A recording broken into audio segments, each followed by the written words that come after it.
Alright. Welcome in, everybody. Welcome to the, super duper shenanigans around these parts. Yay! Audio works. Okay.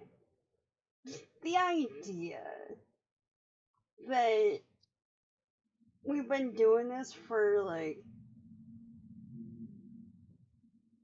as an affiliate level thing for 25 months. What? It's mind-boggling. Thank you so much for the ongoing support, guys. Like, seriously.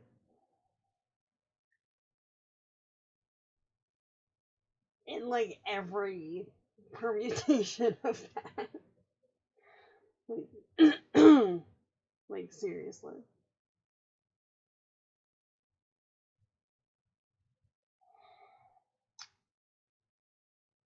And as a thing, right? I've already asked about possibly editing video and stuff in the photo lab. But there's Photoshop in there. So if I bring my tablet, I might be able to do art stuff. I don't know. We'll see. We'll see what happens.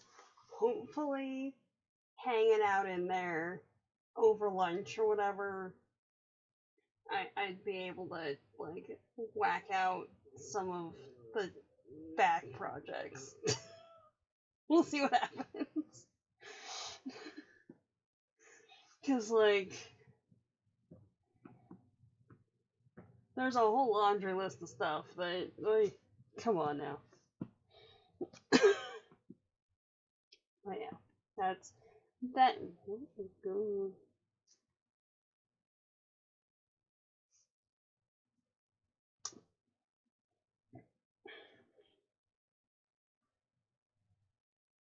Both ends are coming out of the one side. Like, what is this?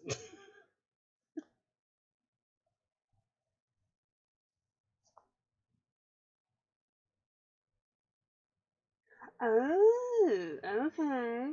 Alright. Let's see what they did.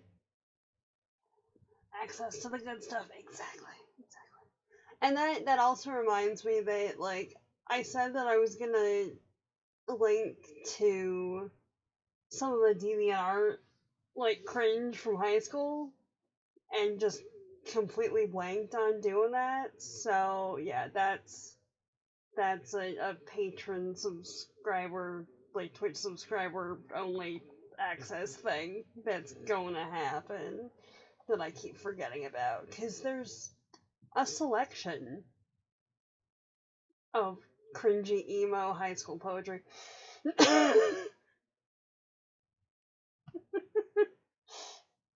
So it can, in fact, be a reoccurring thing.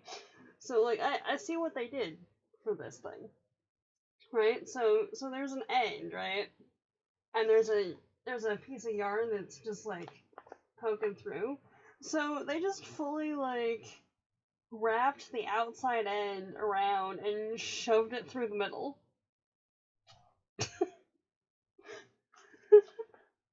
Which I get for, like, securing it while it's in the shop and all that, but not the most user-friendly when you're trying to figure out what to work off of.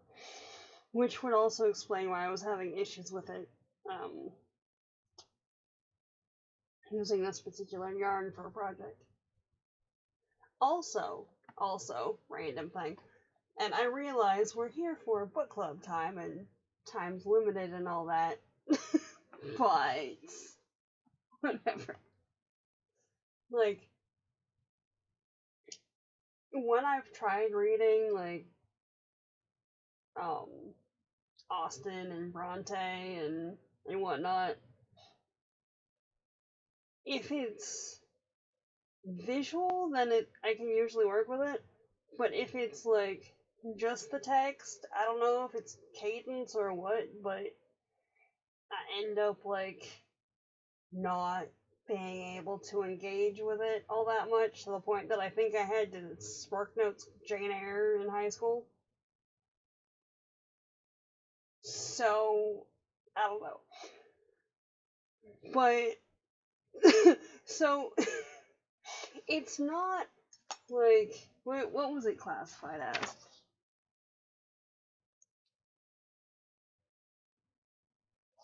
Yeah, okay.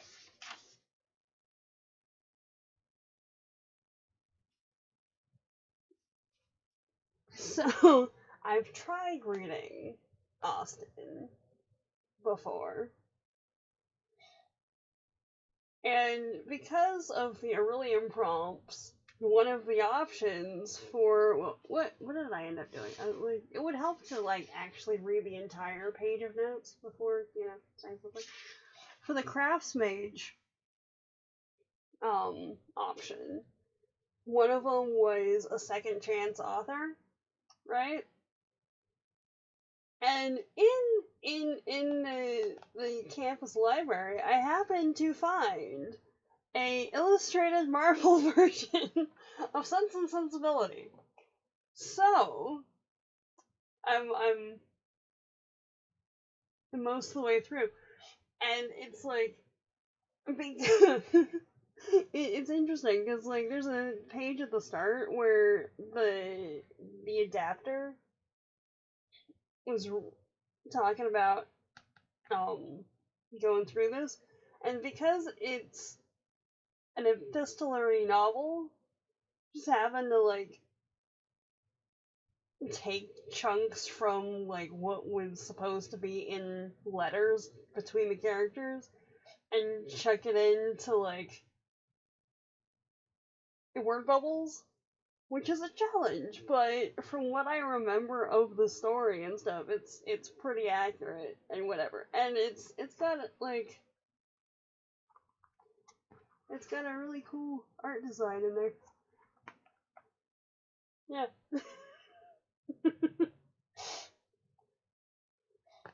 So yeah, success on that. Like almost done with that one, but yeah, fun times.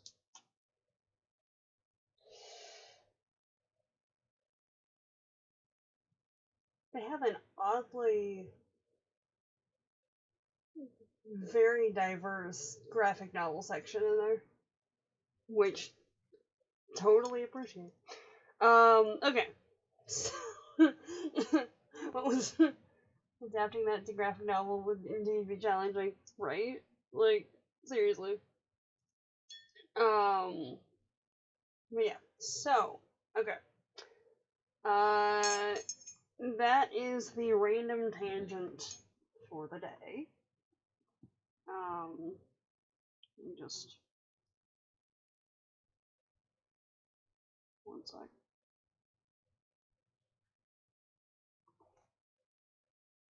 I was gonna do this before stream started and got distracted by actually, getting stuff set up. So, 1 second.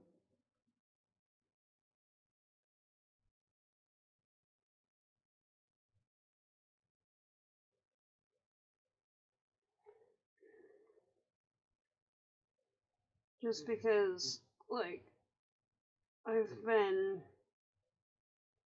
extra super fidgety the last couple of days, which I'm glad that one of my little fidget guys just lives on my keyring, or there would have been issues in class. but okay. But to the point that some of my classes have spinny chairs in them, and they be spinning a lot. So doing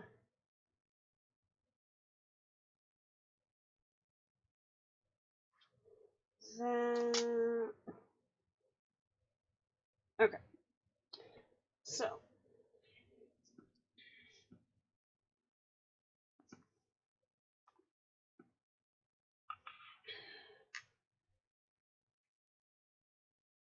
Just need to pull up my notes. Alright, so, greetings guys, gals, and non-binary pals. Welcome to the stream, welcome back to the channel. My name is Rin, and today we are going through chapters 1 and 2 of Son of the Shadows. I don't know what this is, like, it's right here. Which, interestingly, right, when, just like with a lot of texts, there's multiple iterations of a cover, okay? And if you're wondering, I use craft things as a fidget tool, so I'm gonna try and not, like, get fully distracted by this, but it's a thing. Because if I don't do this, then I will be fidgeting with everything in the vicinity, which isn't that great of an option. So anyway.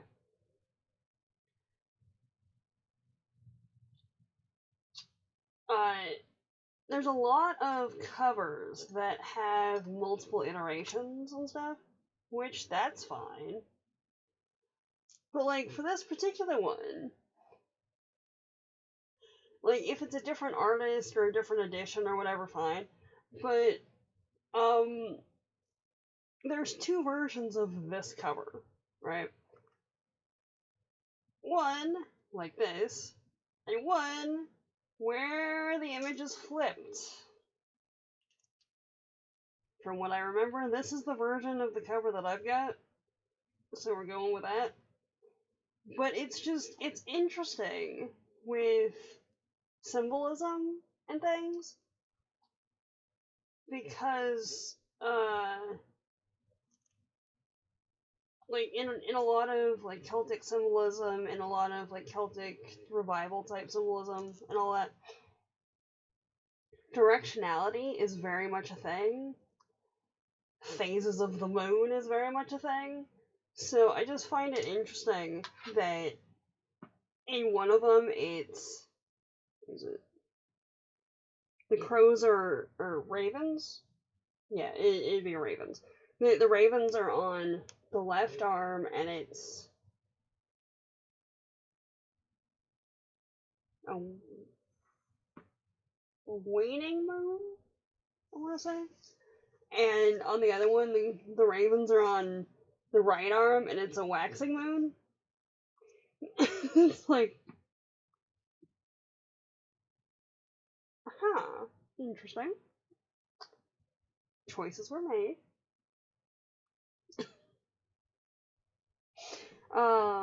But yeah, so that's what we're doing.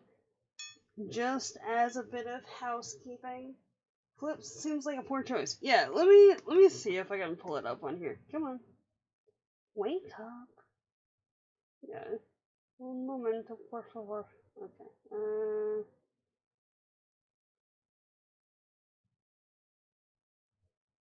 Yeah.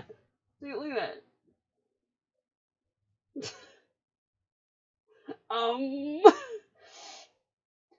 Like, if it... Okay. There's literally, like, a bunch of different iterations of it. Where is it?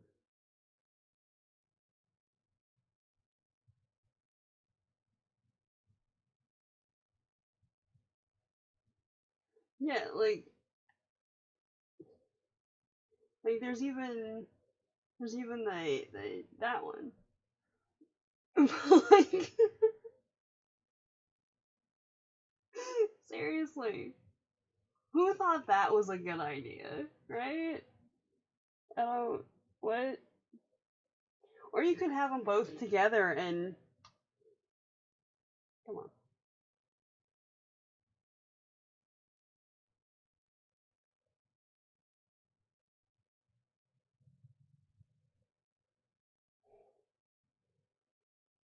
Yeah. Or you could have them both together and just like trying to do a Voltron type situation of like combining power or something. Oh man. But yeah, no,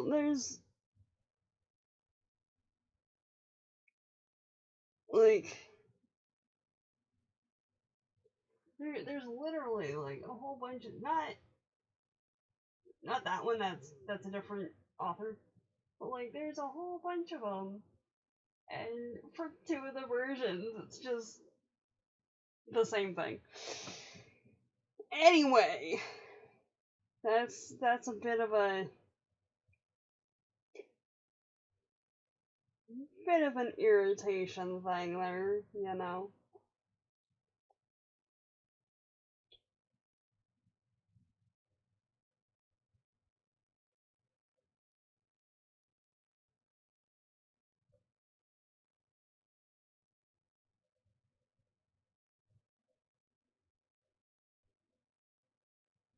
Okay, see, I'm used to seeing fan art and fan fiction and stuff for like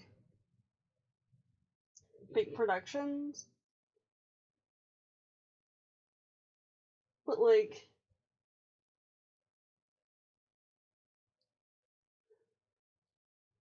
just found a whole slew of like fan arts on DeviantArt for the series.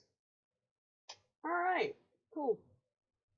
Anyway, there's that. That's a thing that exists. Um, Also, bit of housekeeping on this. Uh, if you see the book itself, it says book 2 of Seven Waters, which it is. So, something to be aware of if you're coming into this right now. At present, the past stream should be up still and accessible. And after that, they're like they're going to be up on YouTube. Um, in the next like couple of days. I was trying to like edit some stuff down and take out like any scenes that um you know I had to chuck the RV screen back up on or whatever. But at this point, like there's months of book club footage, and I just want to get it out so people can actually see the analysis and stuff. So yeah, during like in the next couple of weeks, um, the whole backlog should be up. At least what I have of it. There's a few episodes in there that I don't, unfortunately, but the rest of them should be in there. That said, if you want to read book 1 before taking part in discussion time or whatever, book 1 is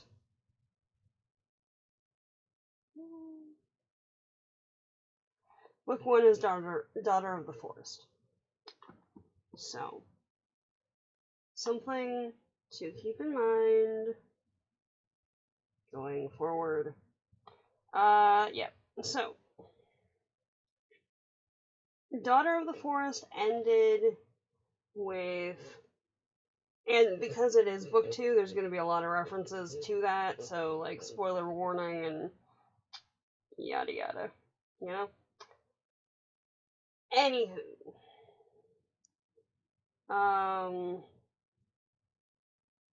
what's that? Let me just, yeah, there we go. Yeah. So, Book 1 ended with Serica being,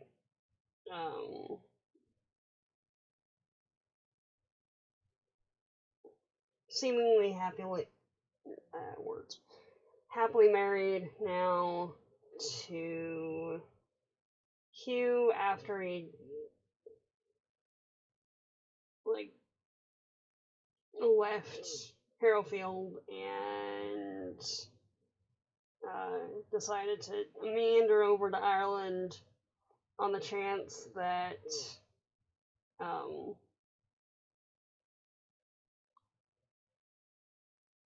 she actually had any kind of interest in him, you know? So that's where we are at the moment.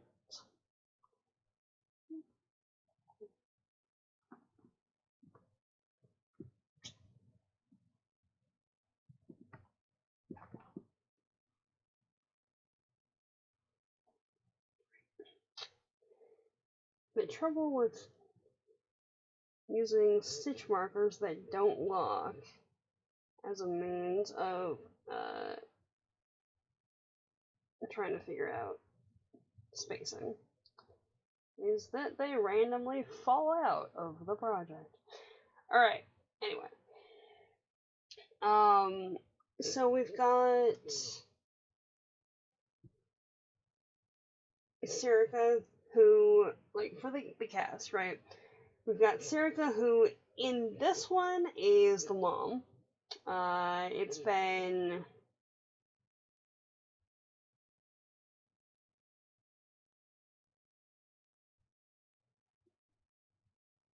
18 years, 18, 19 years since. Yeah, no, okay. So at the end of the previous one, she was pregnant. So it's been 18 years since we last saw the characters. And in that intervening time, there's still, like, conflict that periodically needs to get resolved. From the sounds of it, Liam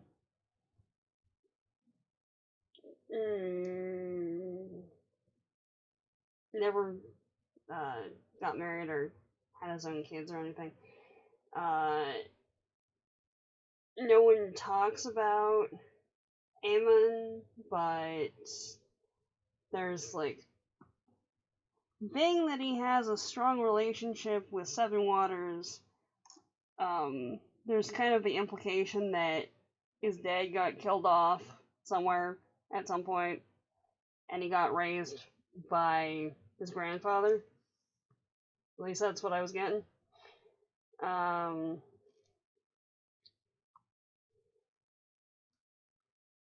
And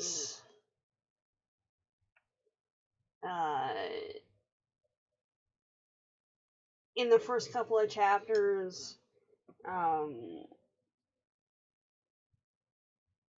we get an appearance from Connor, a description of Padraig that he hasn't been seen for 3 years. BBC backlog uploaded and done is better than perfect. It is. I'm gonna try and, because for some of them, the, like, loading screen thing is like 10 minutes. So I'm gonna try and, like, whack that off at least.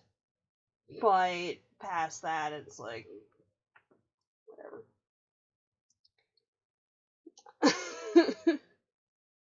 Because if I do that, then it would take, like, X number of hours probably to process. And with how my computer works, when that's happening, literally nothing else can happen. So at this point, I'm probably just gonna be like, hey, yeah, so skip to this timestamp. Just like for right now. Yeah, okay, we'll do that. for right now, um, I'll try and put in the description, like, if I am not able to edit out that first bit, I'll put it in the description, like, jump to this timestamp to just, like, continue on with the thing.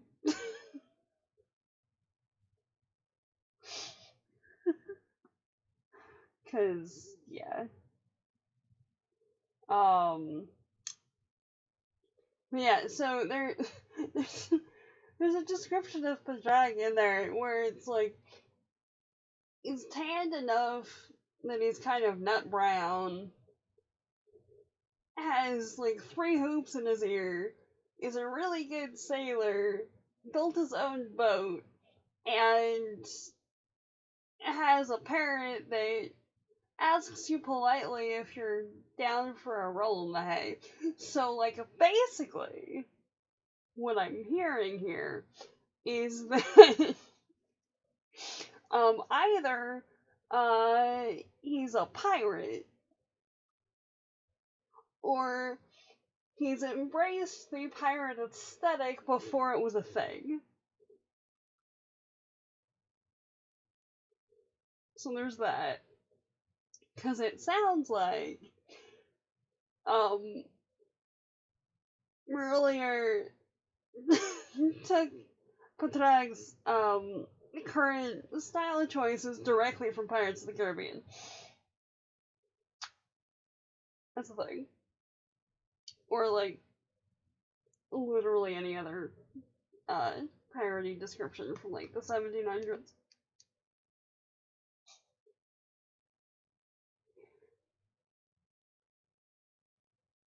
When all the covers actually waxing. Okay. That's... Yeah, no, that makes sense. That makes sense. Because, like, if I see it after, like, seeing the moon moving around, then I can usually remember which side it is, but yeah. Okay, good to know. So the current one that we've got over here, can you stop, is a waxing moon. Gotcha. Yeah.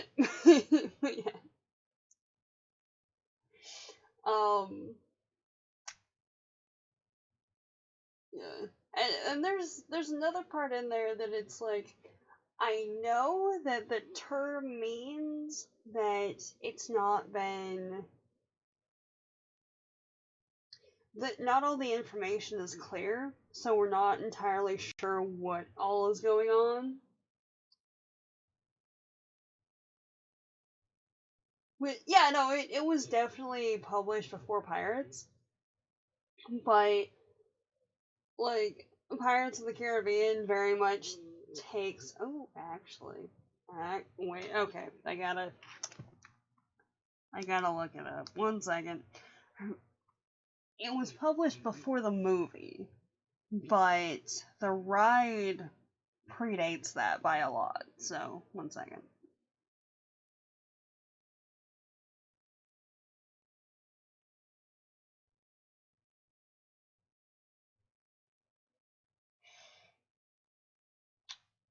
"1967 is the ride. The film series was 2003. A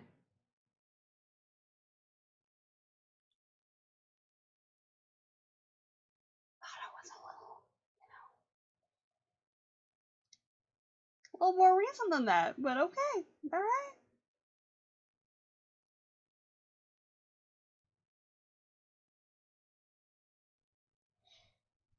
And Son of the Shadows was 2000. Okay. But yeah, oh, just from New Zealand. That's cool. No, oh. Yeah. Pause for brainwave. believe the book was published before Pirates of the Caribbean, but yes, Botany is the polite pirate. He really is. He really is. Just like, oh yes, yes, yes.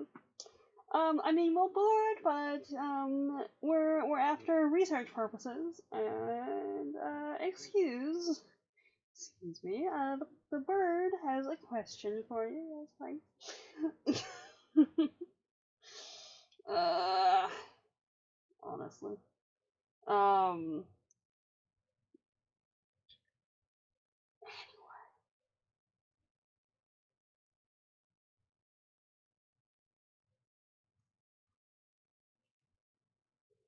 with his hair in a long braid and everything. Uh, so that's what we've got. Right off the bat, right? And book two is from the perspective of Serica and Hugh's daughter. Um, Layden? Layden, yeah.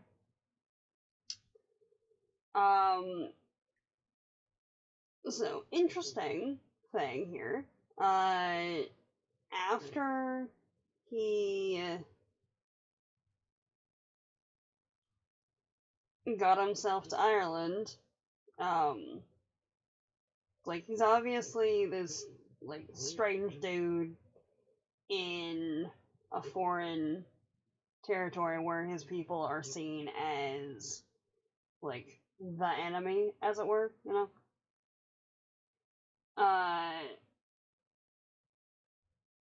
So, stops going by Hugh or Red,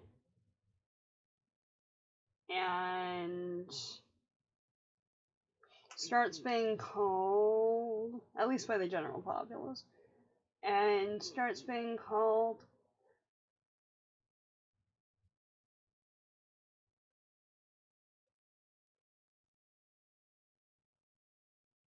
I wrote out the phonetics as Ubidon, but that's probably not it. There.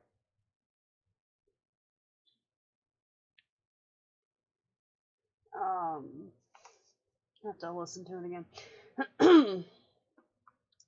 And we've got so for the kids, right? We've got Blyden and Sean, who are twins, and Neve, who looks like Hugh,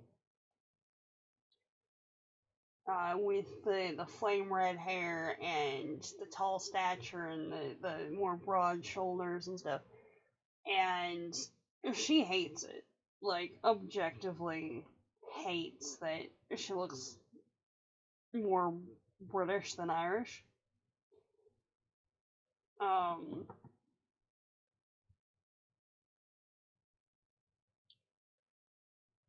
And seems to have a tendency when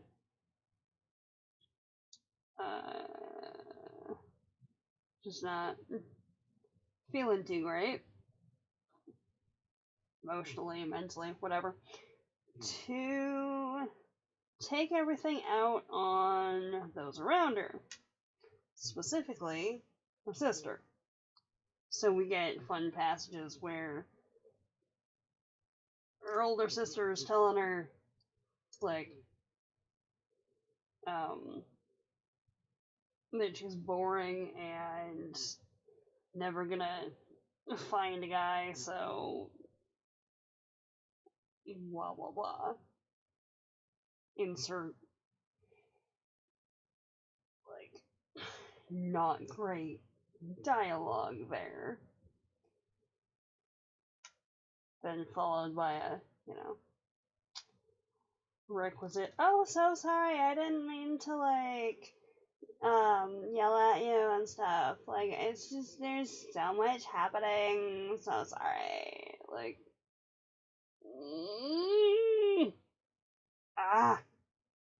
So aggravating. Like, okay, as someone who has dealt with that on a practically daily basis sometimes, like, it doesn't matter if you meant it or not, it's still a thing that's out there, and it's in my brain, so, like, you need to chill. Layden is amazingly calm and forgiving with that behavior, seriously, it's like, I realize that you've probably been dealing with this the majority of your existence and all that, but there's a certain point. Come on. Yes, you can tell that she's going through some stuff, and from the sounds of it, she's got at least elements of the psychic tendencies that some of the rest of her family has. So might be picking up on something there and stuff. I don't know, but really, really, um, and there's a there's a point in there where they're talking about a new invading force that is hanging out in the north for some reason.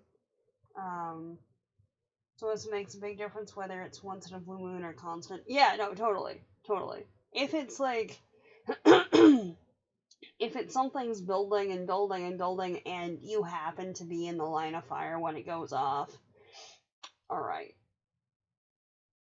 It's not fun, but it happens.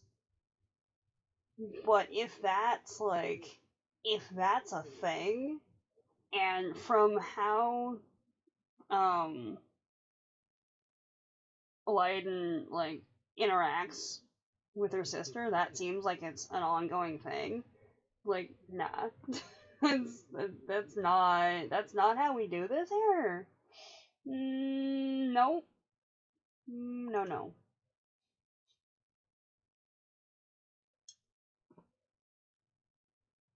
I just got a real strong whiff of mead for some reason. Which makes 0 sense.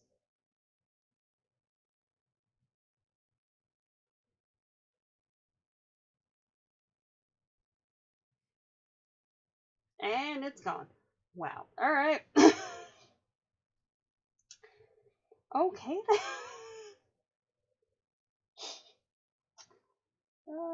Olfactory weirdness for the win. Alright. Anyway. You're right, whether she means it or not, Neve needs to learn to keep a lid on it. Yeah, like, I get that she's dealing with some stuff, right? It's just...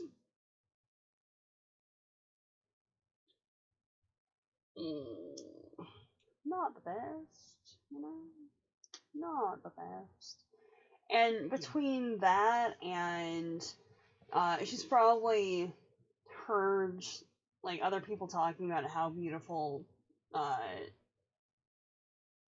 Neve is for their entire lives, really, and stuff. Meanwhile, Layden's just kind of chilling in the woods, doing plant stuff with her mom and all that. So, seems to be under the mistaken impression that she's, like, boring and no one would want to talk to her, even on a good day, really, at this point. And it's just, like, that's just sad, right? Because she seems like a real cool person. Like, come on. There was a maid ceremony in the book. There was. I forgot about that. But yeah. So. We'll see. But yeah, so there's a scene in here where there's a bunch of druids that have shown up to Seven Waters to just kind of hang out for a couple of days. Connor's with them. And at this point, Connor has been with the druids for the last, 18 years.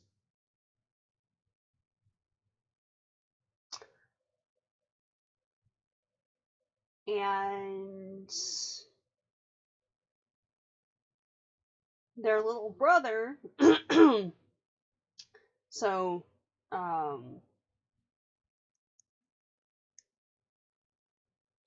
Una and Cullum's son, would be about 20 if he's been gone for 18 years and stuff. Who is named Kieran.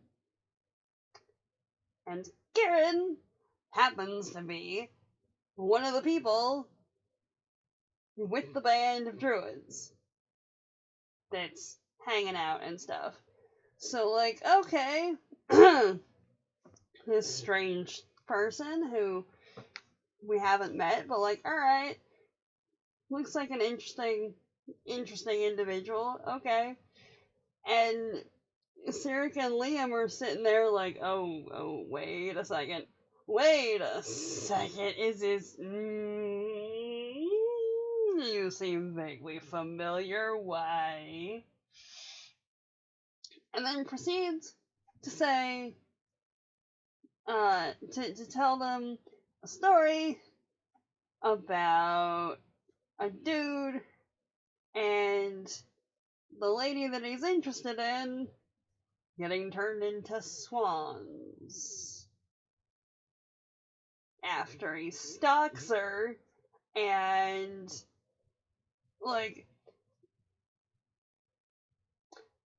granted, I have not read the original story that this iteration is based off of, and there might well be some elements that are changed, at which point you get around that because the rest of the populace in the settlement has not heard that story, or at least they don't tell that story because it's so similar to what Serica and brothers went through and everything with that, because swans and stuff.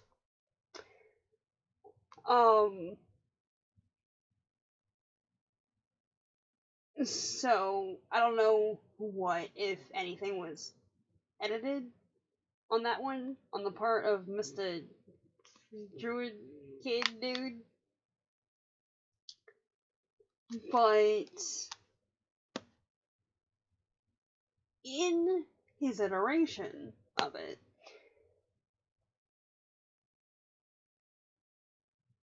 he has a dream about a lady he finds attractive a couple of times, wants to track her down because, obviously she's a real person and not just, dream people or whatever. Obviously she's real because she's talking to me, which is a choice. Gets into it enough that he has his dad help him track her down. So they track her down to go to her house, essentially. They go to a lake that she's seen on sometimes and tries to talk to her. And she turns around and, leaves. So, therefore, he and his dad pressure her dad into, making her marry him? Or, no, what was the phrasing in this? 'Cause, bruh, you need to chill, man. What was it? The most beautiful woman, right? So asks her dad, how can this woman be had? And when her father didn't say, he had to be convinced.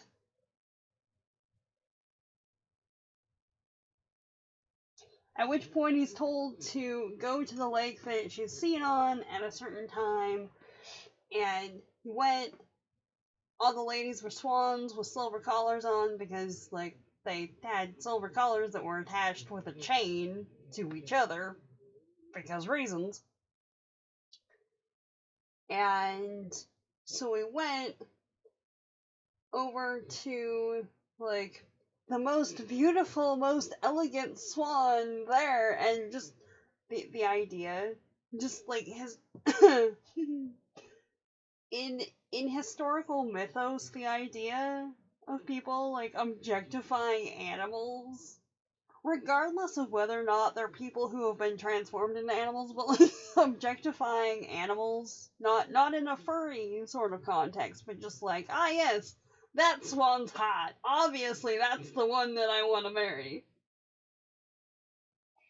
What? Like, no, no. Ah. And, and, like, kneels down to try and get her attention, and she comes over, puts her head on his arm or whatever. He turns into a swan, and then they fly around, and like, oh yay, whatever. Then now she can leave the pond or something. Like, what? What was that? What was any of that? Ah, come on. Uh, the Kira Neve situation is an excellent example of you should have told. You should have told them that related you take that. Seriously! Oh my god! It's like, you're the same age. He's literally your uncle. Ew. Oh, jeez, I'd forgotten about that for a second. Oh, god. Yeah. Because we don't see anything. Oh, no, we do. I forgot about the whole, like, literally looking like she rolled in the hay thing. Ah. Yeah. No. No, seriously. That's what it's like. Oh, yes. Hello. Hello, strange druid person. By the way, are you happen to do you are you related to this person? Yeah? Okay. Hi little brother, haven't seen you in like ever. How you doing? Kid, this is your uncle. And then out of, direct contact with the kid, like, just be aware his mom is like literally insane. And we'll probably try and use some kind of magical something on everybody. There we go. Like, I don't want to blame a kid for their parents' issues and stuff, but when right out of the gate, your, like, intro to people is like, hey, I'm creepy, how you doing? You, no, what, what was that? No, Connor shouldn't have had that handled, TBH. Yeah, no, seriously, like,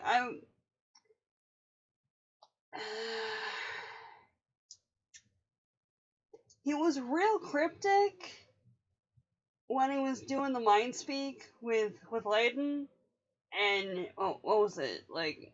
Let stuff play out because it has to happen in a certain way or whatever. But like,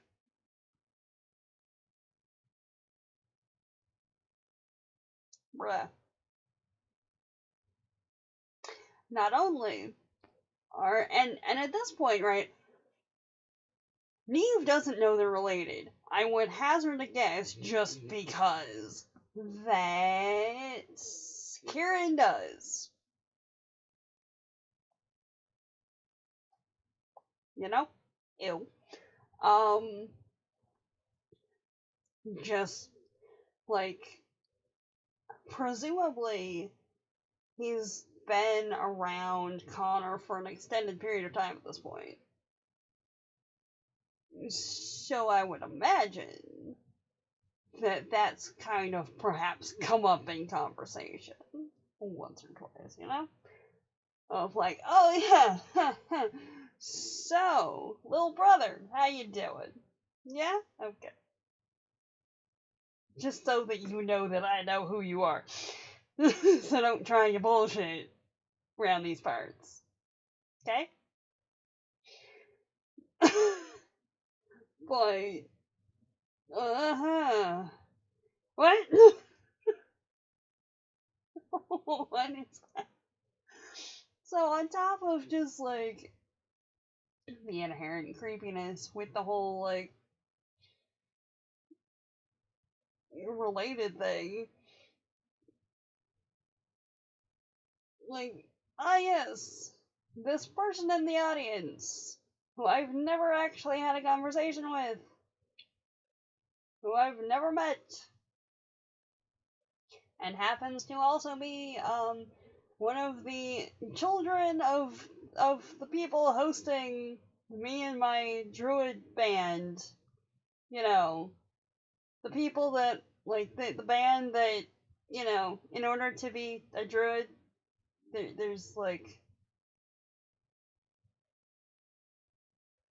it depends on the interpretation actually, because for some interpretations of druidic custom that I've seen, um, there's the expectation that there's celibacy, but maybe that's more just because they're studying for an extended period of time, so like, yeah, don't have time for like relationships and stuff. But yeah, the mulberry eye is not a good thing leading with that, considering his mom. Oh, yeah. Yeah. That right there.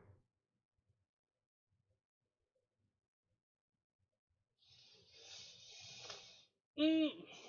I forgot about that. Okay, 1 second. I gotta blow my nose. If it'll actually.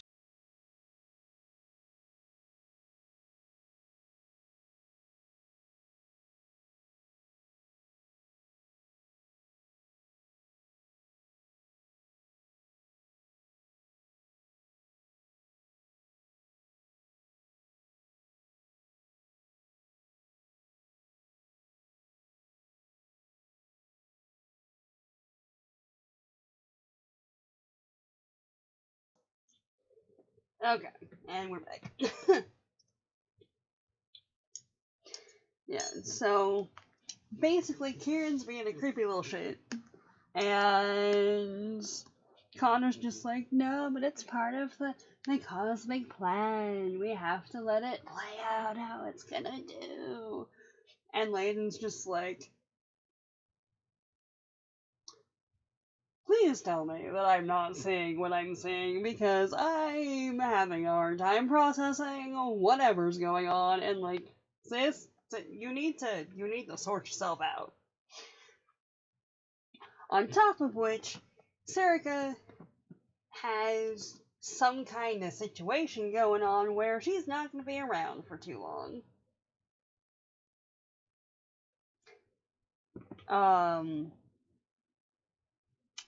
Yeah.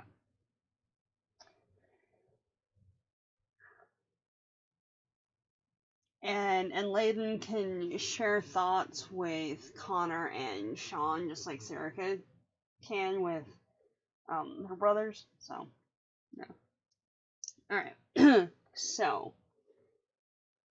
based on the plants that Layden is using to make Serica tea,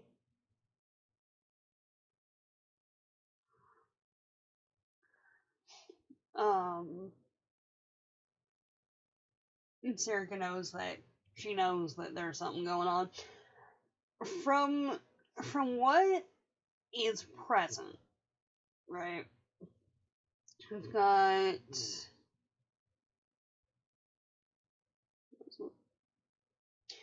All Heal, Figwort, St. John's Wort, and Goldenwood. Usually, Goldenwood or mistletoe is only used if it's like. It tends to be used mostly if it's like a cancer situation.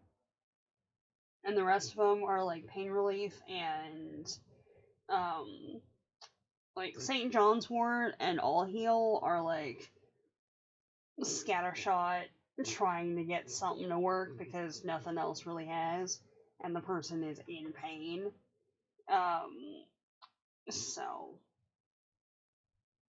I don't remember that part of the storyline, but it's a decent bit on there.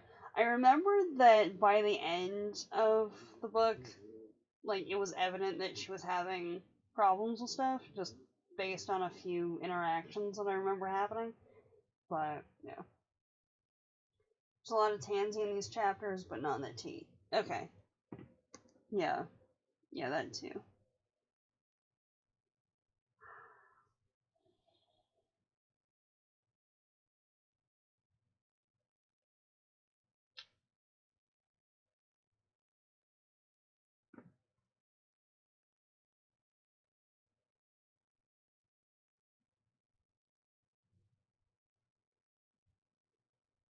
Hmm.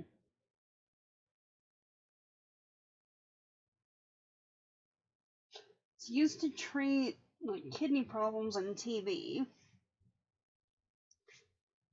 Um, kills lice and bacteria, promotes sweating, calms the nerves,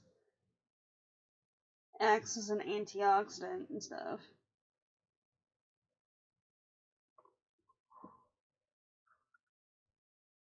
But is highly toxic to all livestock, especially cattle and horses.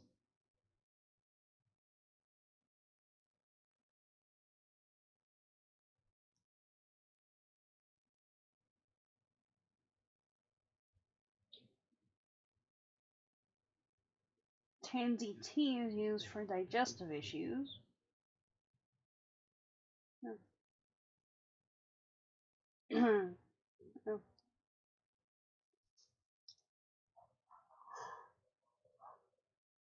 Oh. Okay. Oh yeah, and because Serica knows that she's dying and that Leiden has at least certain elements of the site, just like Finbar does. At this point, we haven't seen him reappear, but he's taken out somewhere. Presumably.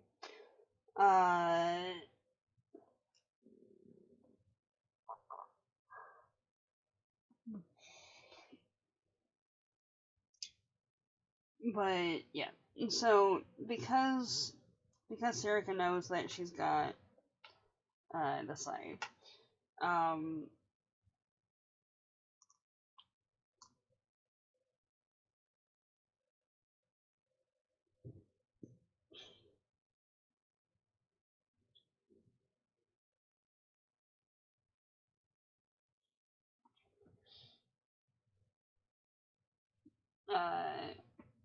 she tells Leiden about the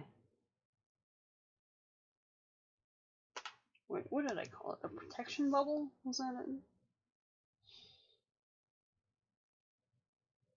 Yeah, the protection bubble that Finbar set up when she was dealing with some stuff, and to help their dad and stuff. So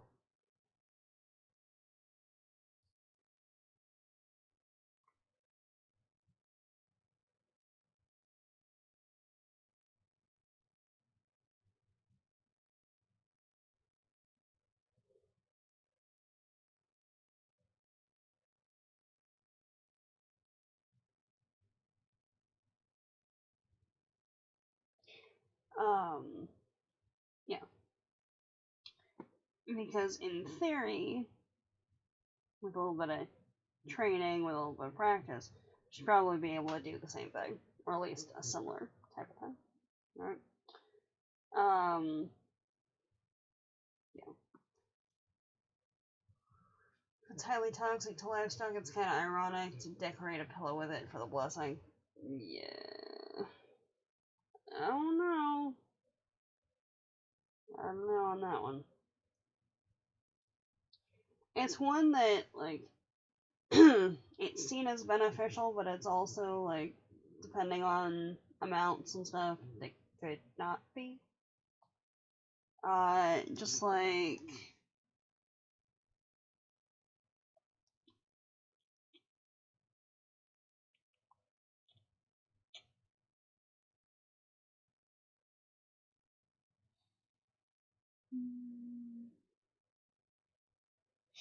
There's a section in there where um Sirica is telling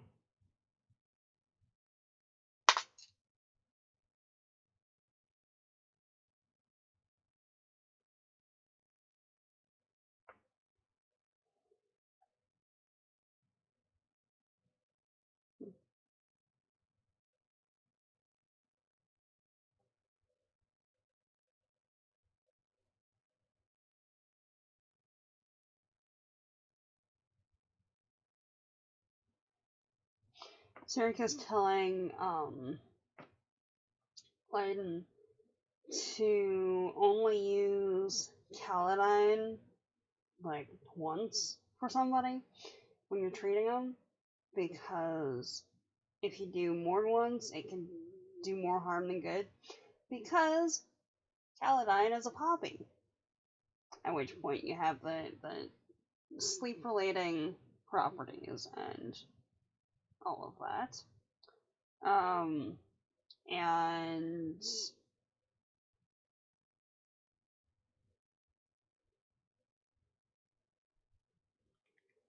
uh,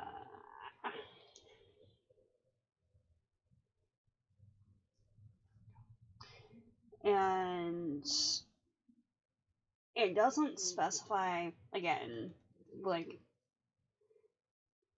the whole thing with common names and all that. It doesn't specify which Caladine it is, because there's a greater and lesser Caladine. They're both poppies, so they both have essentially the same property structure and all that. But something to keep in mind when you're doing stuff. Yeah. So, um,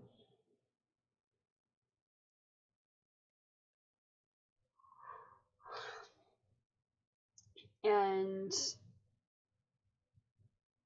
Sirka ends up telling Leiden about the vision that she had of her kids. And I know she's trying to, like, impart wisdom and be comforting and stuff. Because, like,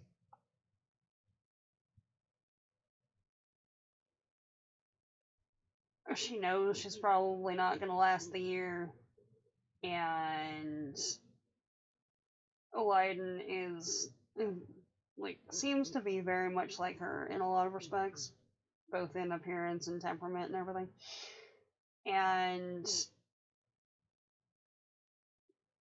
wants to do whatever she can to do an assist on whatever.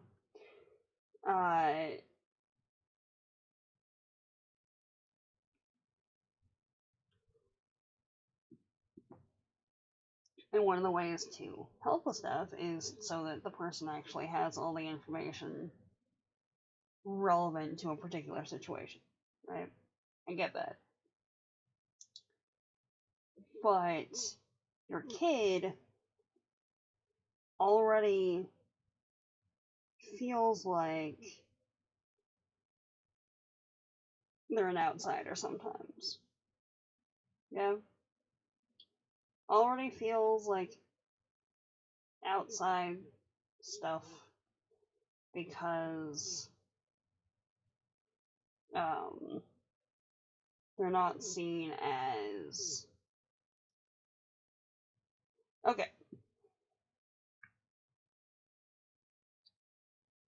Wild tangent here.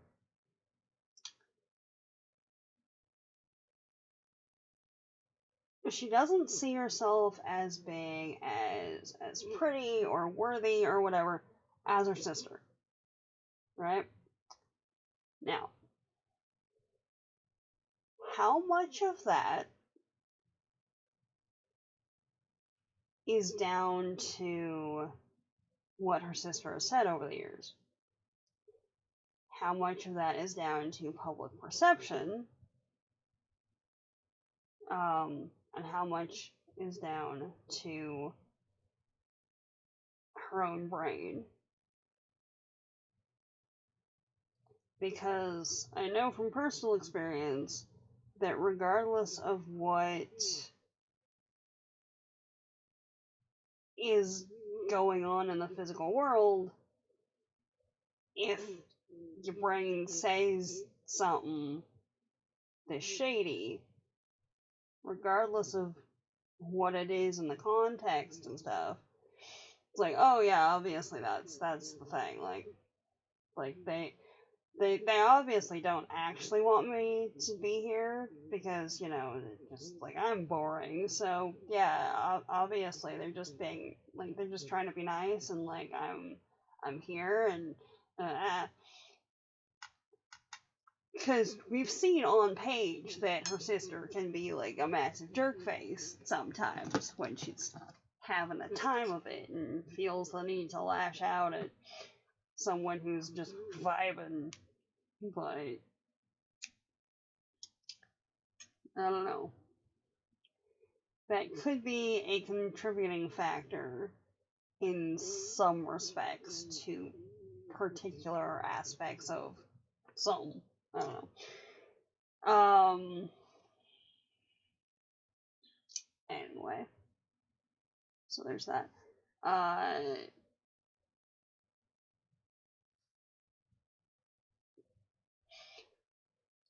Also, as a thing,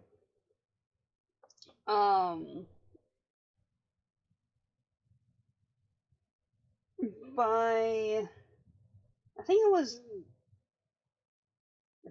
it chapter 3 that we had like on page confirmation of the title in Daughter of the Forest, maybe something like that, where it's like on page she's being called the Daughter of the Forest.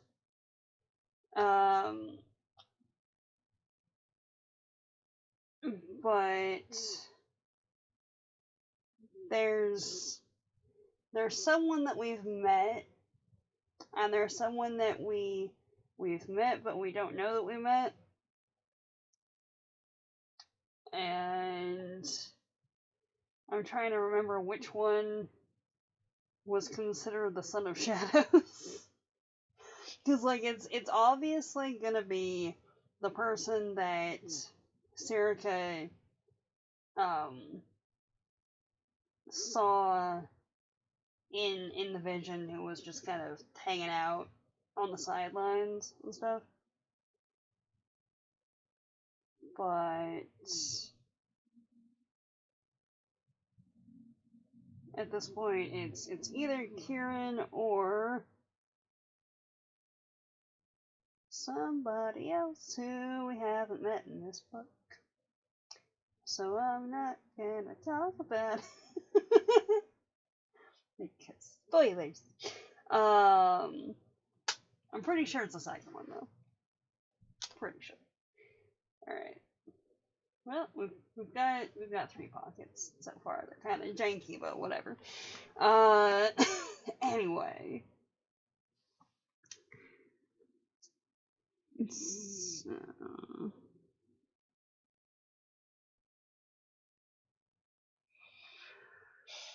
But yeah, Lane was the one on the sidelines in Circus Vision. Yeah? Because, okay, that's what I would have thought, but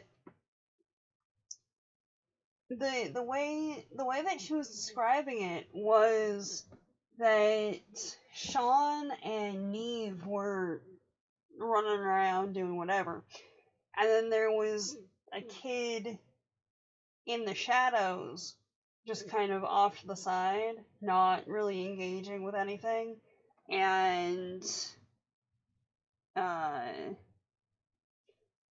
she said that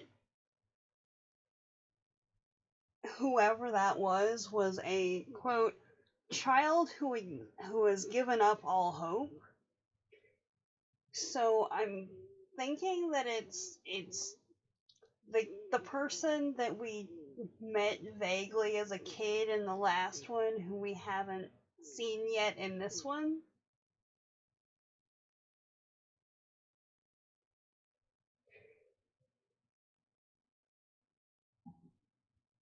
Who, from what I remember, is also either part of or leading the Norsemen who are invading somewhere north of Seven Waters. Presumably it's north, somewhere around there. Who have been hired mercenaries by one of their neighbors who doesn't like them or wants land or whatever. And the Norsemen with strange weaponry who seem to be multiple different colors of people and wear ink in their skin and animal masks and stuff.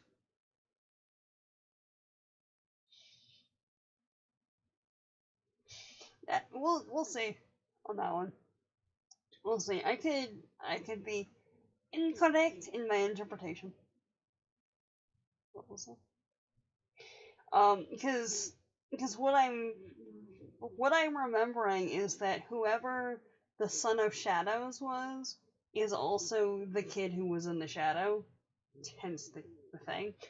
But we shall see.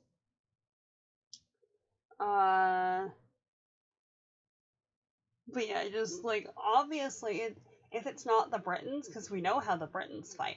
So like, if it's someone coming in, obviously it's the Norsemen. But like, why are they here? I don't know. They're obviously doing a thing because there's literally no one else who would be here. Because that makes sense. And we talked about Patrak being a pirate now.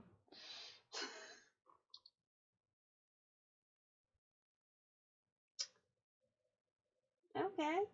Welcome in, Nicholas. Hello. How you doing? We're doing book club over here. Just be aware that this is book 2 of a series, so spoilers and stuff might not make a whole lot of sense until we like really get into it. So yeah. But yes, welcome to the discussion time with that.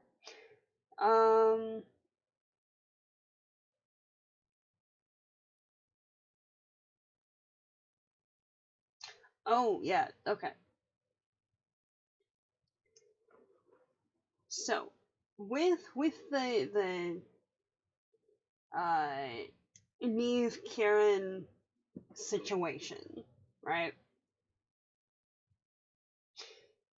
We know canonically that Una essentially had Callum under thrall for 3 years. We never saw that whole interaction starting out. We just saw it after it had been established for like a week and a half or whatever. We never saw it like at its onset, right?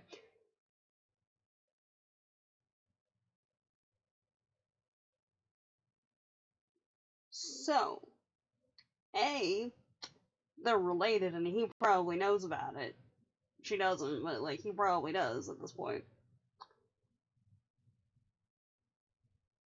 But B, how much of that interaction is of her own free will, and how much is some type of manipulation, whether it's like just regular run-of-the-mill emotional manipulation or full-on like enchantment, like his mom was doing to his dad.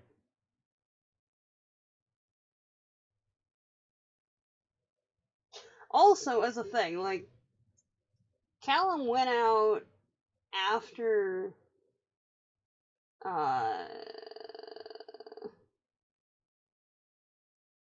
I can't remember their names, but went out after two of the kids at the end of the last one to try and bring them back, and we haven't seen any of those three in the first couple of chapters, and the way that Layden is talking about it, Sirica and Liam are the only ones left.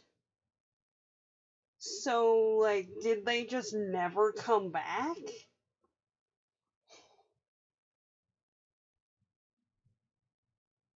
Because I know some of the other ones show up periodically, when characters are doing stuff, but...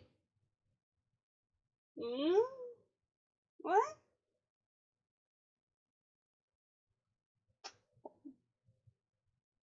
Okay.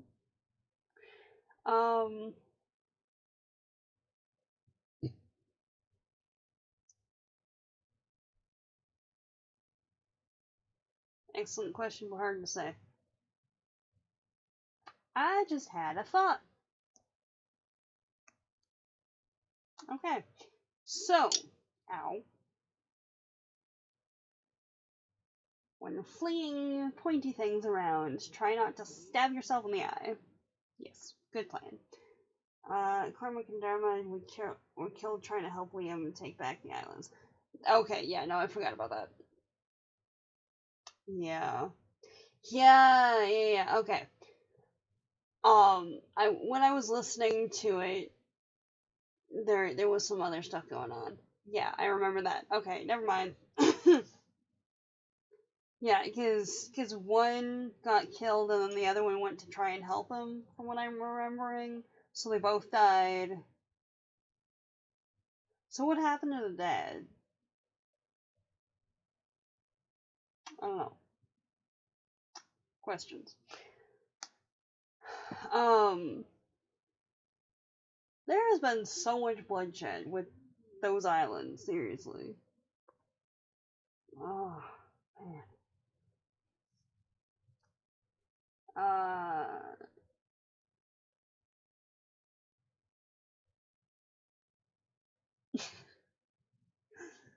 And just as a humorous aside, right, with lingo and all that,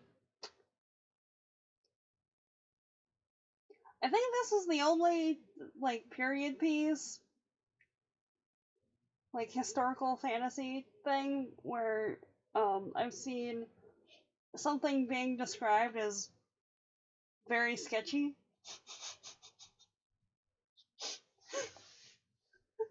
Like, it's accurate, but don't know what happened to Colum, but assume he died. Yeah, probably. In all likelihood, probably very much, yeah.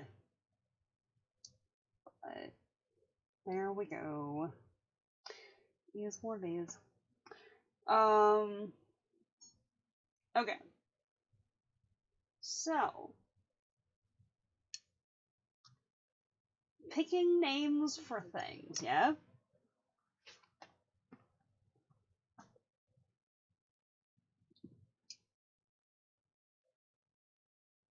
When Aemon, who we've got Aemon of the Marshes, and I do Like, with the reusing names and stuff, I appreciate the distinction of, like, in the first one, he was Aemon of the Marshes. Constantly. Every time. And in this one, it's his son, and he's just called Aemon. So, like, there's a delineation there between people. We don't know on page what happened to his dad, but presumably because he turned against literally everybody, probably died. We don't see any mention of Ailish at all, so she probably died.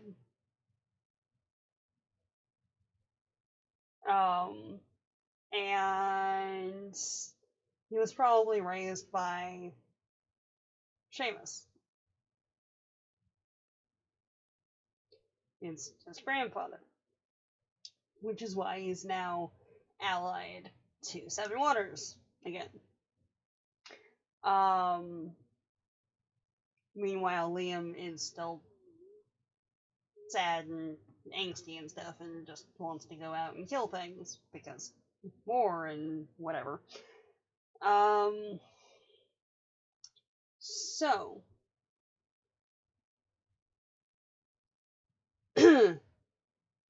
Aemon makes one of the most businesslike proposals that I've read in a while to what's her name?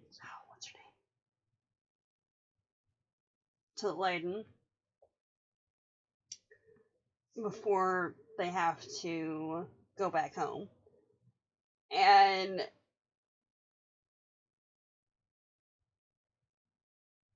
like he comes up just like going with symbolism and whatever else, right? He comes up as she's snipping off as she's deadheading, essentially. As she's deadheading the roses.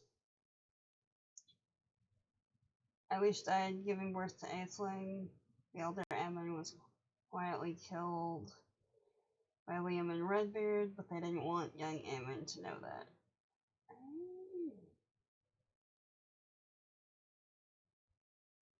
Makes sense. Makes sense. Alright.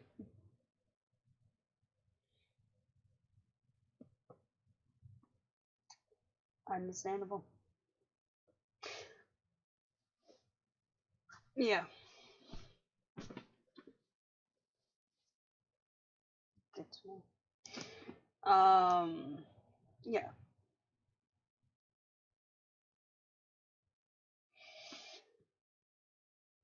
So.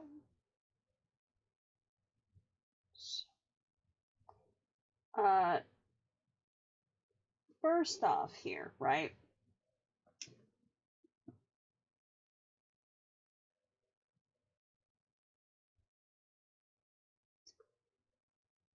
Landon is 16.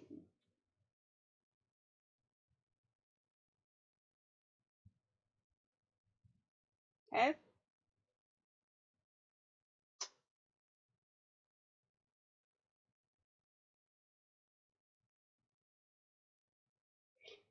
So in this society, she's of marriageable age. Doesn't want to get married before her mom dies, because after her mom dies, she's gonna need to be around to, like, help stuff, right? So, Aemon, like, not only is it a very businesslike proposal, right? But, I've been interested in you for a long time, even before this was a possibility. I.e., when you were underage, I was really into you and stuff. Which, like,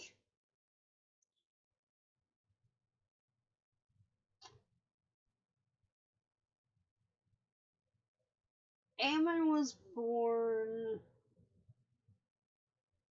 probably right around the same time as Kieran. So he's probably about 20.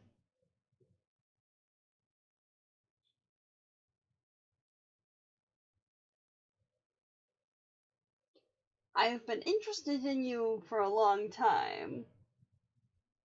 Which, depending, like, if dude's out on campaign for an extended period of time, multiple times a year, which it sounds like he is with, Liam and whatever.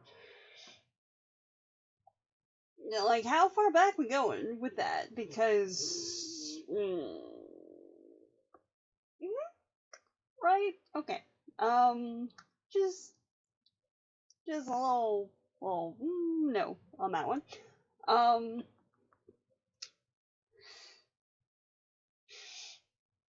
I realize that ages have been a bit more flexible over the years sometimes, but like, no. Like, as far as what's socially acceptable for time periods, not like, no. So she's she's deadheading roses, deadheading suitors. Nice symbolism catch. There's that too. Um, but she's deadheading roses so that she can make like rosehip jelly for uh remedy purposes and to eat and whatever else. All right. Also, so that the roses grow back taller and thicker and more plentiful. It's a briar rose, i.e., the roses around Sleeping Beauty's castle.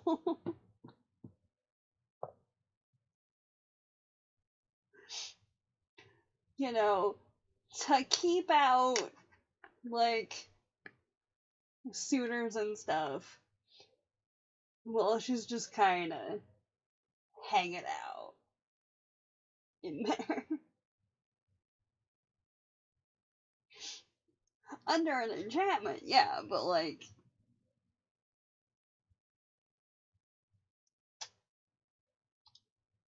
Just thought that was interesting.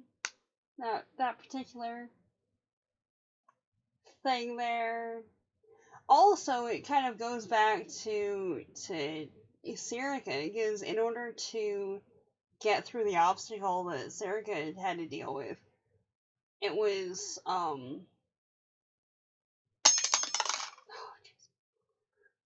she had to mess with the spiny starwort. That's what it was. She had to mess with the starwort spines, and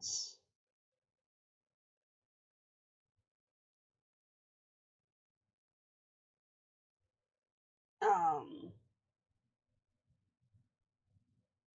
anyone, like, if that interpretation goes somewhere, uh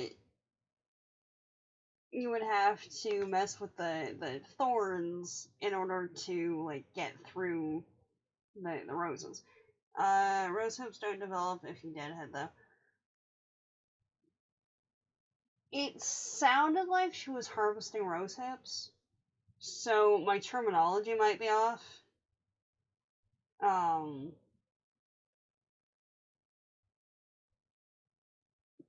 but yeah, no, that because you need to give the plant time to develop the rose hip more than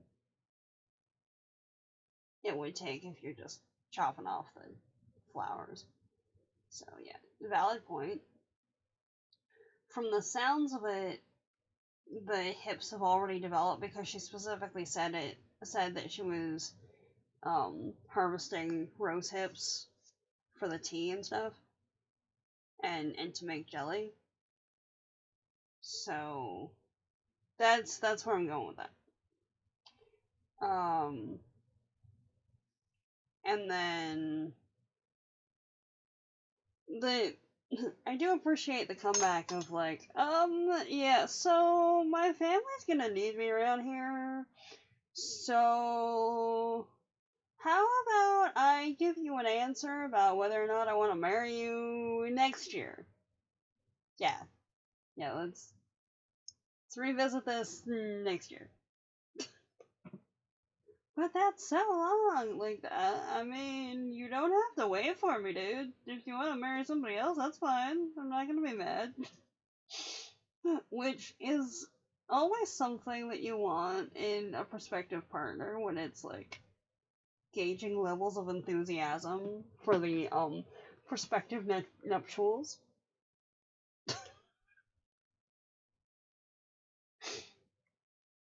It's like high level of confidence in your potential union there, right?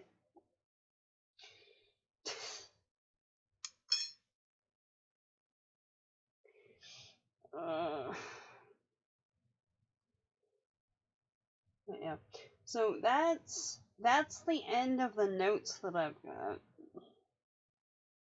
Anyone have? I'm just gonna take these out. It was basically a non-confrontational no. So yeah, like I wanna nicely tell you, no, and also no. So how about you have like a lot of time to go find literally anyone else, and I'll just be here. Okay?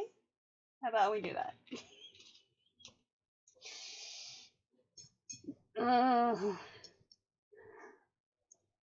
But that's so long. I would have to wait for like ages. Uh huh. And what's your point, sir? Yeah.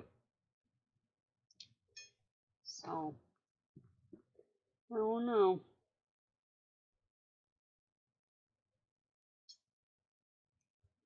But yeah, that's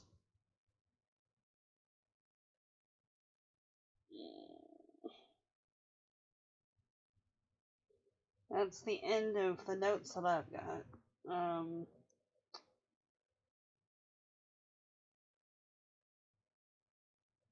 Anyone have thoughts they want to share with the class?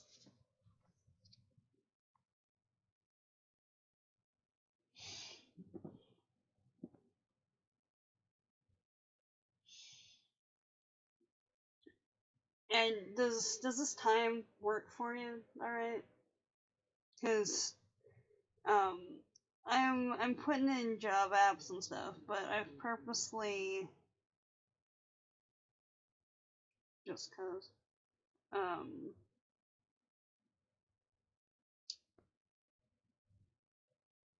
I've got um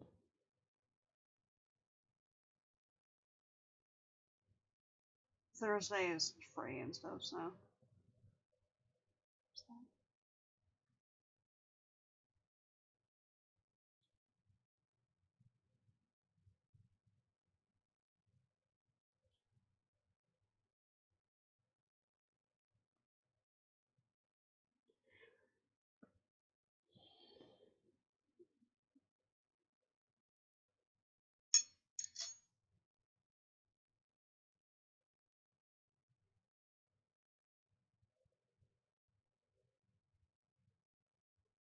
I think she also knows it would be a really good alliance and feels unable to say no on that count.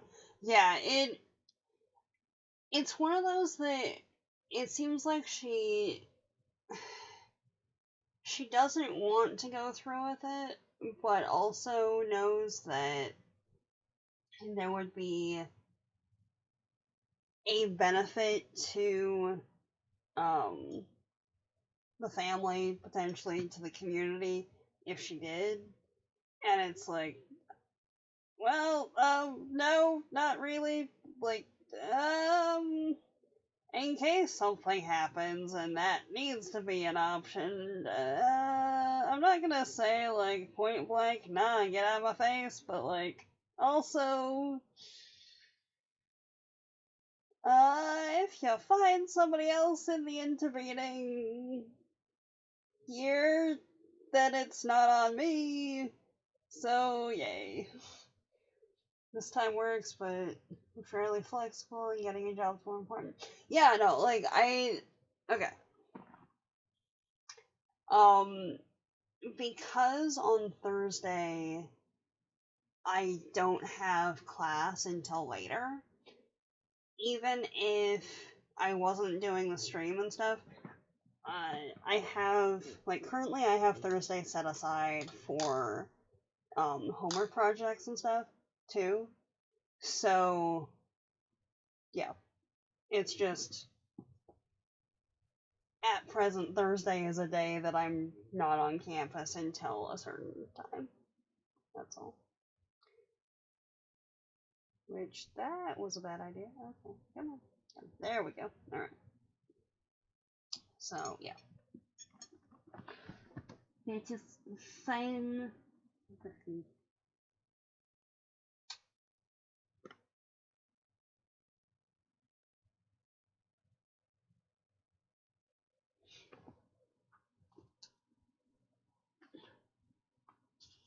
Okay.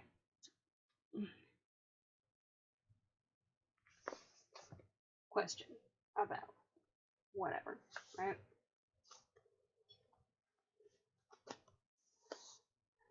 We've got this. So, do we want the green that's coming next to be like the bright lime green? Or the kind of darker patty green? Because if the yellow was brighter, then I might go with the lime. But I'm thinking this one. What do you think?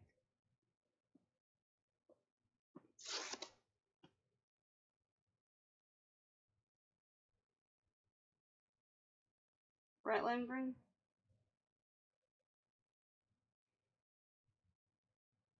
Alright, that works.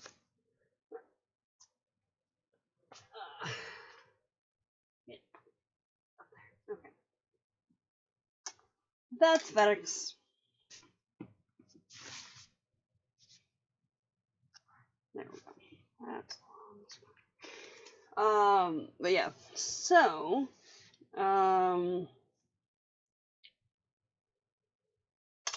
doing the 2 chapters, worked for me at least this round. So, does that sound good for next week too?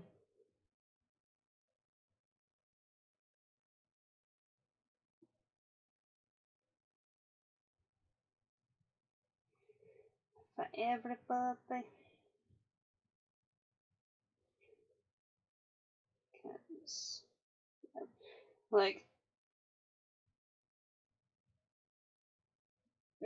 2 chapters sounds good? Okay. Yeah. Because that, even if it's just, driving around listening to stuff, 2 chapters is doable. Regardless of what else is going on. So, yeah. Yeah. Good times. That said, that needle's going through the yarn. What? So, yeah, that said, that's the extent of the notes that I had. Anyone have other observations or no?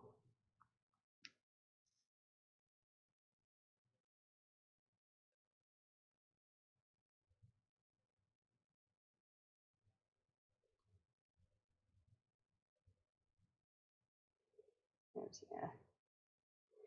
I will say that, like, even though we did a stream last week, I genuinely missed the book club component, so I am glad that we are back and doing that. Like, seriously.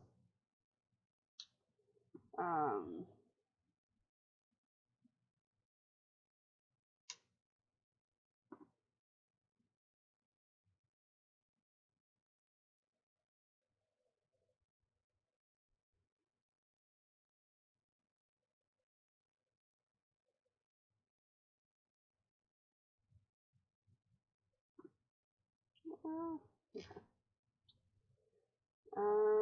Yay, book club, yeah. Serious. So, anyway, that's the extent of what I had prepped for today.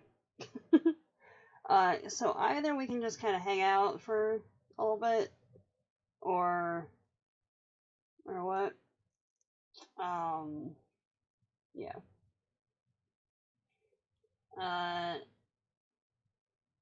But yeah, I'm gonna try and get the entire backlog up in the next couple of weeks.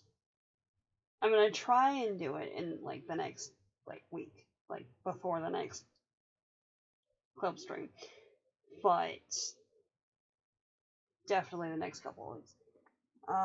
It was helpful to not have book club when we were cramming in books for the Marillier readathon, though. That is true. That is ow. That is definitely true. Yes. Oh yeah. So I managed to do all the books that I needed. Using mostly graphic novels. So there's that. I mean, I just did the ones for the calling.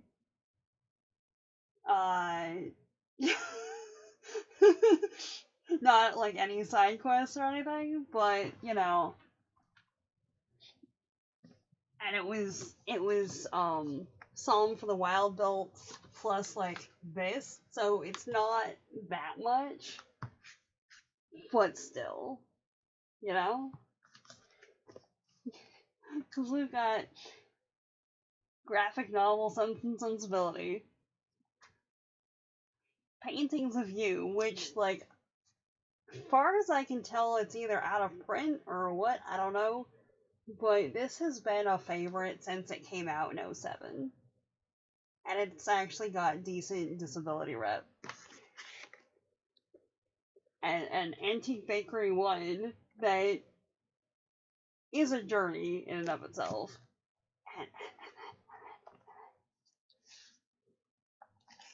Granted, this is the only one that I could find in my stuff that has the metallic print on the cover, but Spiderwick's Field Guide. Look at this. I found this at a used bookstore last week, 2 weeks ago, something. Yeah, I think it was last week for $5. Look at this. Oh, this is so pretty.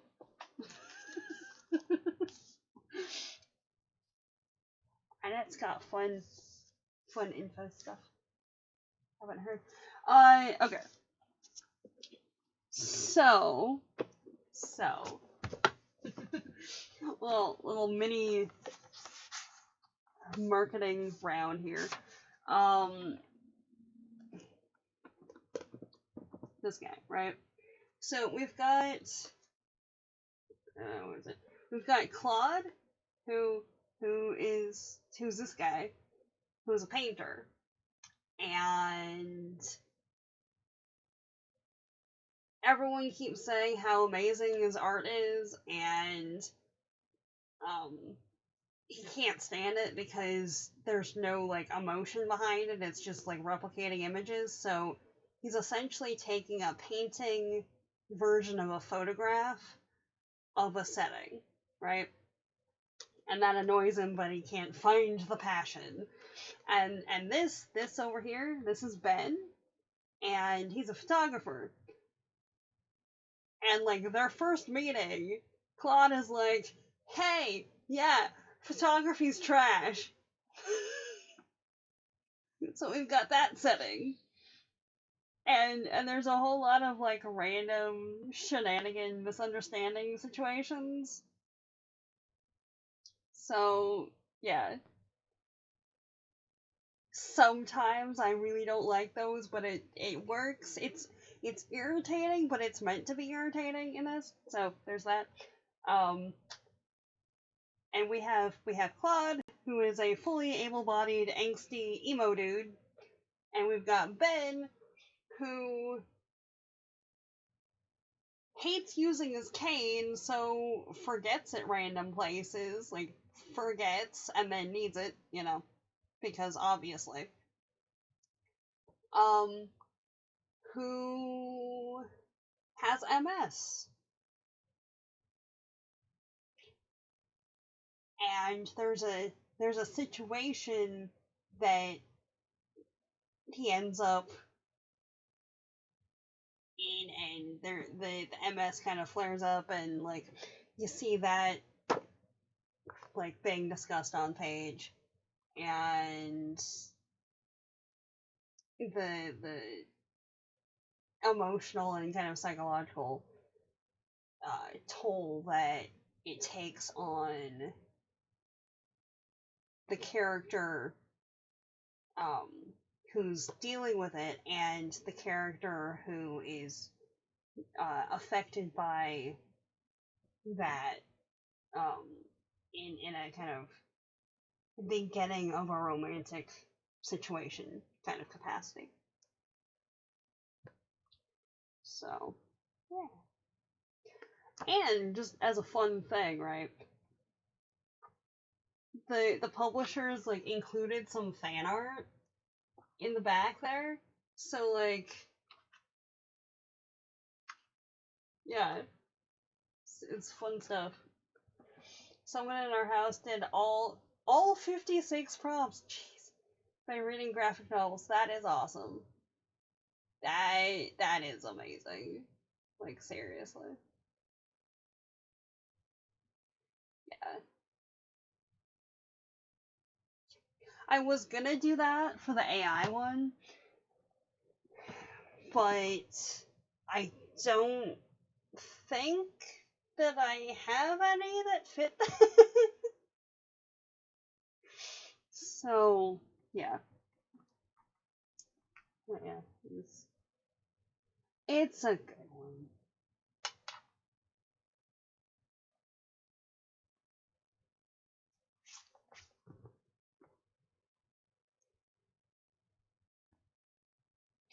Okay, let's go in this direction. But yeah, it's a fun time. And yeah, so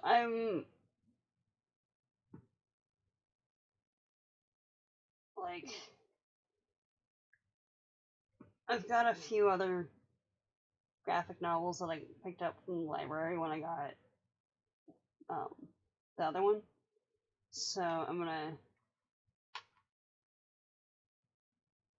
see if I can whack out the spring prompts, because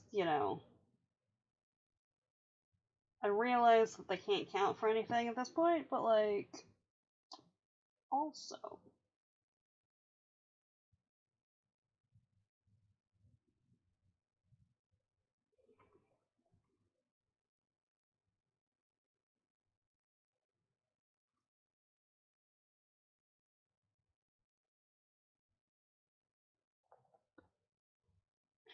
So yeah, that's that's the extent of what I have on the docket for today. Yeah. We read a total of 20 books for the readathon. Tried to get some chunkier ones in there to boost the page count. That is good.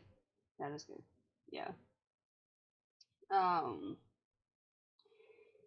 if I'd remember, if I'd remembered about it like earlier in the month, then I probably would have done that, honestly. Or at least more of the prompts. Um, yeah. Oh. So I found a book, and I have not confirmed this, so I can't speak to that. But I found a book that is at least claiming the title of the oldest example of time travel in fiction. Let me see if we can get paintings of you and Libby. Yeah. That would be cool. That would be cool. Yeah. And apparently the author's done other stuff, but like that's the only thing that I've seen from them. But yeah, basically like bunch of people at an art school and they're angsty and stuff. Because obviously. uh and like I not gonna lie, like if you're able to get it, let me know. But there's a doll in there named Honey, and part of me kind of wants to try and make a version of Honey just because. Just got yeah. What is it? I have a tiny computer. I can look it up. Yeah. All right. Here we go. Um. mm,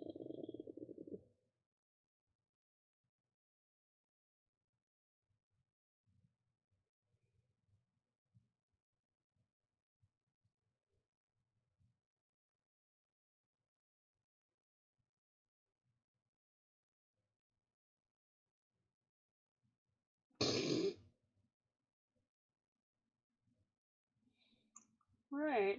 Didn't know that Cerberus was a TV show back in 2015. Okay.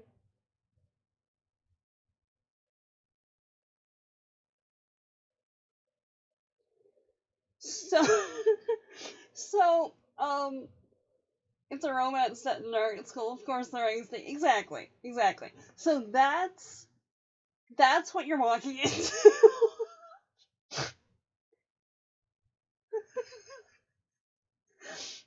It's kind of amazing. Uh, yeah. Oh god. Let me see if I can. Let me pull this up. All right. So I'm walking around. Um, because it's out there. I don't have it back here right now. I'm walking around the bookstore, find like the field guide and like a couple other things, and then and then I find this thing, right? It's claiming to be the oldest example of time travel and like dimension shifting and stuff in a sci-fi from 1917. I want to say, yeah, I'm pretty sure it's 1917, right?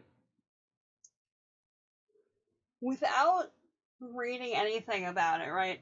The thing was in like the $2 bin, so like, all right, yes, you are coming home. I don't know what you are, but yes, just based on the cover art alone, right? Like,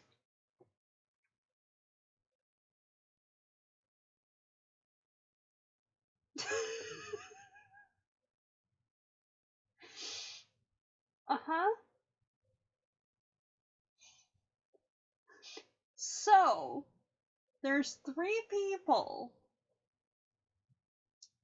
who all seem to be having a time of it right now, right? Called the Heads of Cerberus. I have no idea what the content is, just that there's a time travel situation. Um, and like,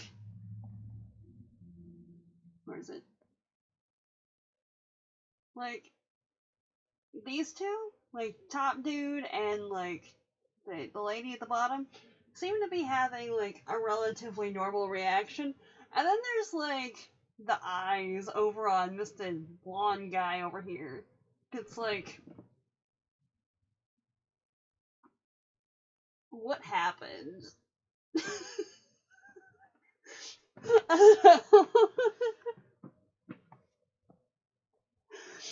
Yeah.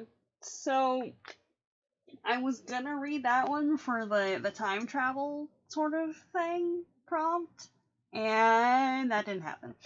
Um, so yeah, yeah, exactly. It's like I don't know. I am intrigued. I am also kind of concerned. What is going on?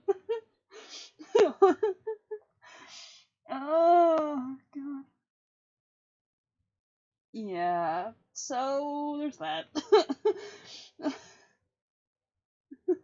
It's very facepalm in a funny way. Exactly. Uh, so I don't know. Um, that's that right there is probably going to just have a dedicated video devoted to it, just because. Um, just like I have somewhere around here, I have a antique rom com. So same thing. Like I read the oldest version of X sort of prompt is kind of an eye-catching title, if nothing else. And if I do that as a dedicated thing, then I won't have to keep editing in random other stuff. So, what's that? You'll have to report back. I will definitely. Um, cause, cause yeah, that's a lot. But there we go. Uh, yeah.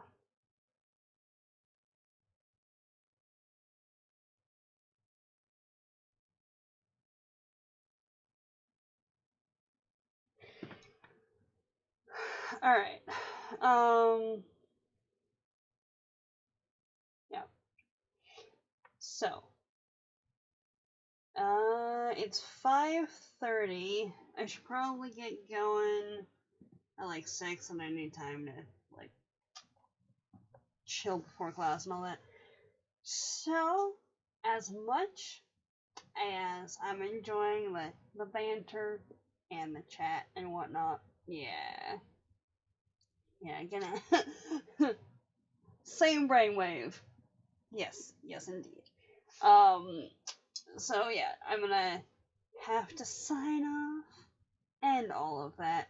Do you want to raid somebody or just like peace out?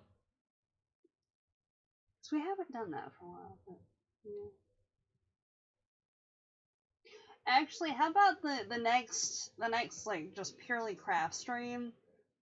We go raid somebody. Yeah, let's do that. All right. Have a fabulous rest of your day. Have a good weekend. If I don't see you in the Discord server hanging out or anywhere else, because I will be posting other things. And I mean, I have to I have to post stuff on Instagram and TikTok for class now apparently.